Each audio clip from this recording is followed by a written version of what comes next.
Hello दोस्तों। आज हम बात करेंगे पराशर होरा के तीसरे अध्याय की, जो कि ग्रहों के बारे में है। ठीक है, तो इसके अंदर 9 ग्रहों के कैरेक्टरिस्टिक लिखे हुए हैं और 9 ग्रह क्या क्या चीज़ को रूल करते हैं, क्या उनका क्षेत्र है, क्या उनका नेचर है, ये सब बात हुई है। ठीक है, तो शुरू करते हैं। ठीक है, तो पहले इसको समझते हैं, थोड़ा मूल रूप से समझते हैं हो क्या रहा है। ठीक है, अब एक आत्मा है। क्या है? एक आत्मा है, फिर एक मन है, चित्त है। ठीक है, बुद्धि है, अहंकार है। ठीक है, ये जो सांख्य के अंदर जो अंतःकरण जिनको हम बोलते हैं, है ना, तो ये है। क्या क्या है? आत्मा, चित्त, मन, बुद्धि, अहंकार। ठीक है, ये और तत्व बहुत ज्यादा इसमें गहराई में मत जाना, क्योंकि शुद्ध चित्त आत्मा ही होता है। ये सब अभी तर्क कर लेंगे, बाद में कर लेंगे। ठीक है, तो वो सब अभी मान लेते हैं अलग अलग तत्व हैं। ठीक है, अब क्या होता है, तो इसमें जो बुद्धि है, बुद्धि के जो, कह लो, बुद्धि की जो शक्ति है वो बुद्ध की शक्ति है। वो कहाँ से आ रही है? बुद्ध ग्रह से आ रही है, ऐसे मान लीजिए। ठीक है, फिर जो इंद्रियां हैं, 5 इंद्रियां, उसको हम मन बोलते हैं। वो कहाँ से आ रही है? वो आ रही है चंद्रमा से, चंद्रमा भगवान से वो शक्ति आ रही है। ठीक है, फिर जो है आती है वीनस। वीनस क्या है? वीनस है कला करने की क्षमता, या फिर जो प्लेजर है। और शुक्राणु जहाँ से आ रहा है प्लेजर जो है, ठीक है, भोग से जो प्लेजर आता है वो वीनस से आता है। ठीक है, फिर जो ज्ञान और सुख है वो आता है गुरु से। ज्ञान और सुख आता है गुरु से। ठीक है, फिर दुख आता है शनि से। दुख आएगा शनि से।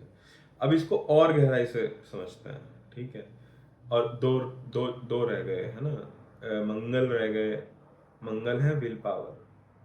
ठीक है, और राहु है जो हमारे अंदर सेल्फ इमेज होती है। और केतु है जो उस, हम किसी चीज से जब दूर जाते हैं तो वहां पे जो शक्ति उत्पन्न होती है वो केतु है।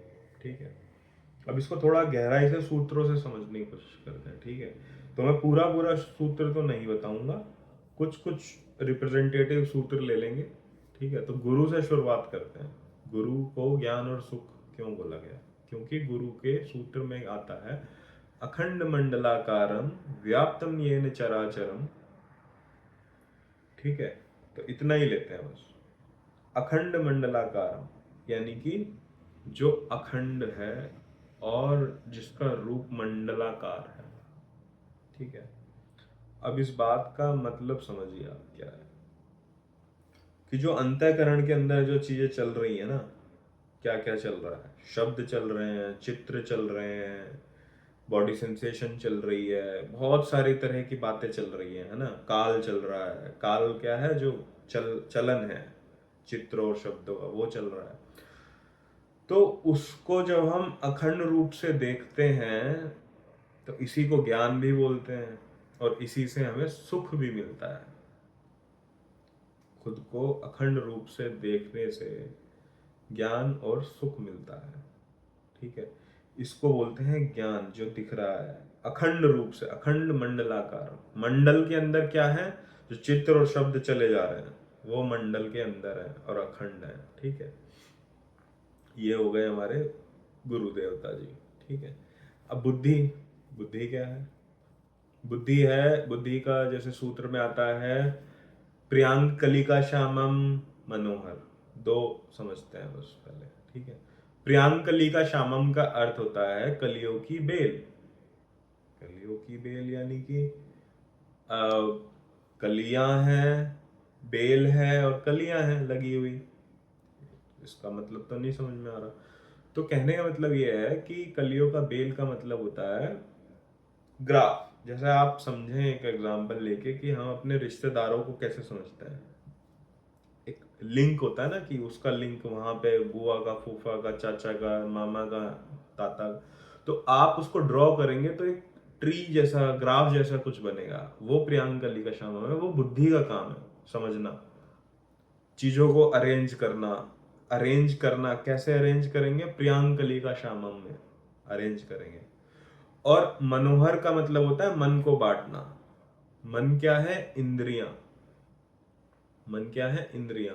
इंद्रियों को बांटा और उसको लेबल दे दिया, नाम दे दिया, और बुद्धि हो गई वो। जैसे कि ये है ना, अब मैं इसको देख रहा हूं इंद्रियों से, तो अब इंद्रियों से मैंने इसको देखा तो क्या हुआ?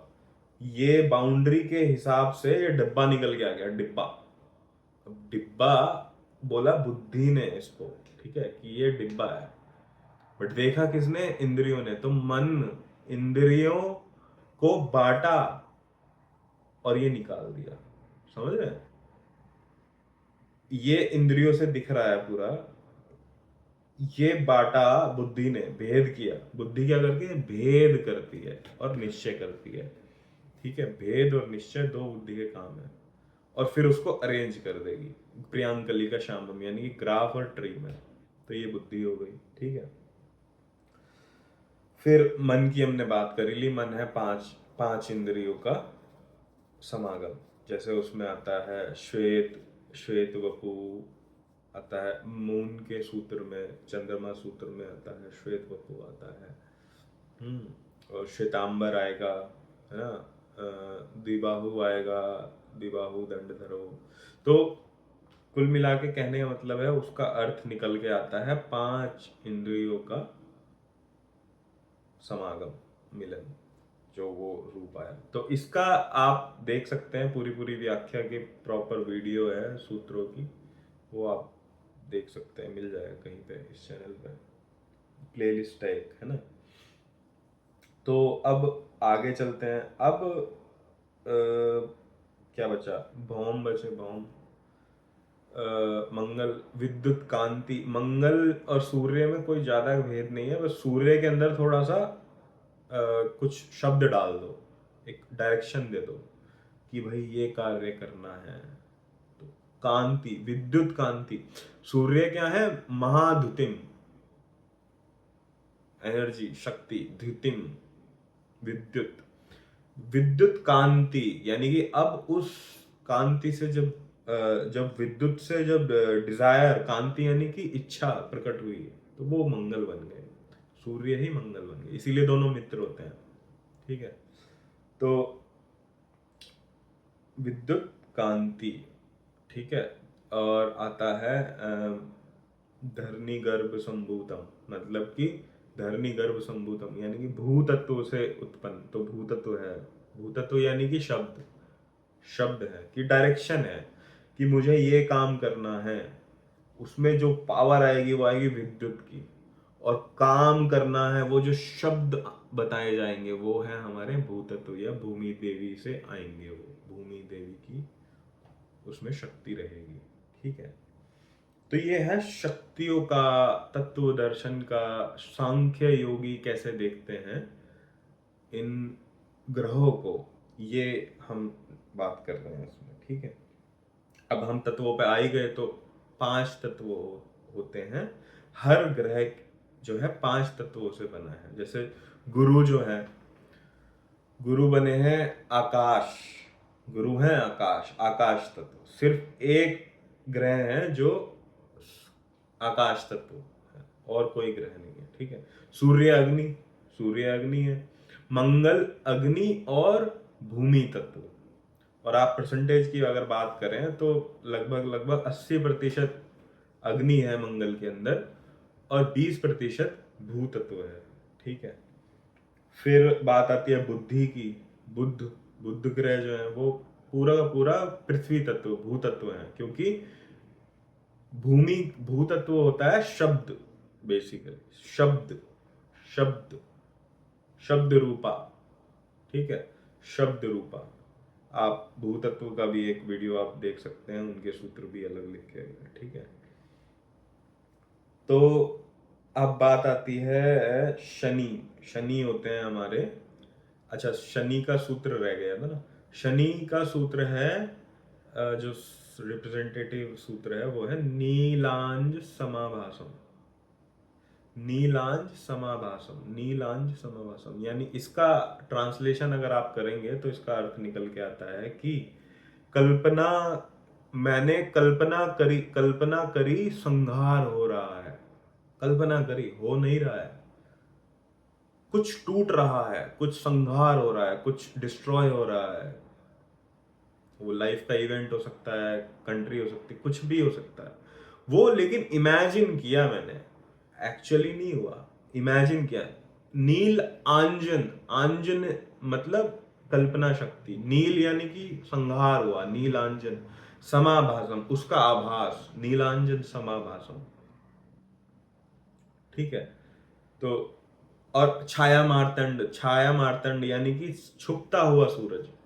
तो छुपता हुआ सूरज यानी कि हमारे ईगो भी होती है, प्रोजेक्शन, छाया बन जाता है, छाया। जो सूर्य है वह चॉइसलेस अवेयरनेस, लेकिन जो वो छाया मारता है, छुपता हुआ सूरज हो जाता है ईगो, जो परछाई होती है हमारे दिमाग के अंदर, इमेज जो होती है, ठीक है। छाया मारता है, उससे शनि निकलता है। तो शनि कहने मतलब है इमेजिन कर रहे हैं हम कि डिस्ट्रक्शन, कुछ कुछ हो रहा है, कुछ टूट रहा है, संहार हो रहा है, तो उससे दुख प्रकट होता है, इसलिए शनि जो है दुख के स्वामी है, ठीक है। तो ये हो गया। फिर राहु पे आते हैं। राहु क्या है? राहु के सूत्र में आता है सूरवीर, है ना, सूरवीर है। और सिम्मिका गर्भ, है ना, संभूतम। तो और तो कुल मिला के राहु के जो तत्व हैं वो हैं एयर, और यानी कि हवा, वायु तत्व और भूतत्व। वायु और भूतत्व। भूतत्व क्यों? क्योंकि जो राहु है वो सेल्फ इमेज है ना। सेल्फ इमेज यानी कि भूतत्व शब्द और चित्रों का बना हुआ है। भूतत्व का मतलब है शब्द और चित्र जो स्टैटिक है, रुके हुए हैं, ठोस है, वो सब भूतत्व होता है, ठीक है। फिर आते हैं वीनस पे। वीनस जो है हमारे, वो है जल तत्व। अच्छा, वीनस क्या है? हिमकुंड, है ना, हिमकुंड है। तो वीनस जो है एनर्जी वो है कि मरणालाभम, इंट्यूशन, मरणालाभम, मरे हुए से लाभ करा दिया। मरा हुआ क्या है? हिमकुंड, जो अनकॉन्शियस माइंड है हमारा, पूरा का पूरा, जो मेमोरीज जो भी हमने स्टोर किया आज तक पढ़ा लिखा, उससे जो बेस्ट निकल गया है वो मरणालाभम है, वो वीनस है, ठीक है। वीनस काल भी है, चक्र, जो जो टाइम जो चलता है, मूवमेंट चल रहा है, तो जल तत्व इसलिए है वीनस, क्योंकि चलन है, चलन है, ठीक है। इसी तरह से तो वीनस के अंदर दो चीजें होती हैं, भू तत्व, क्योंकि मेमोरी का बना हुआ है वीनस, अनकॉन्शियस माइंड से निकलता है, और दूसरा है जल तत्व, क्योंकि चलन है, काल, जो टाइम, जो जो चलन है किस चीज का, शब्दों और चित्रों का जो चलन है वो वीनस भी है। लेकिन मरना लाभम वाला, मरना लाभम नहीं है, तो फिर वो अलग अलग प्लैनेट्स की एनर्जी हो जाएंगे, ठीक है। और केतु, केतु जो है, जो राहु जी ने जो बटोरा है पूरा जीवन में, सेल्फ इमेज ने, जो ईगो ने जो बटोरा है, अब जब उसको हम दूर डिटैच हो जाते हैं उससे, तो जो डिटैचमेंट की जो एनर्जी है वो केतु है, ठीक है, डिटैच। सेम जो राहु ने बटोरा था, वही चीज जब हम डिटैच कर देते हैं तो वो केतु बन जाता है, ठीक है। तो हो गया, मोटा मोटा यही है, ठीक है। चलिए नेक्स्ट वीडियो में मिलते हैं।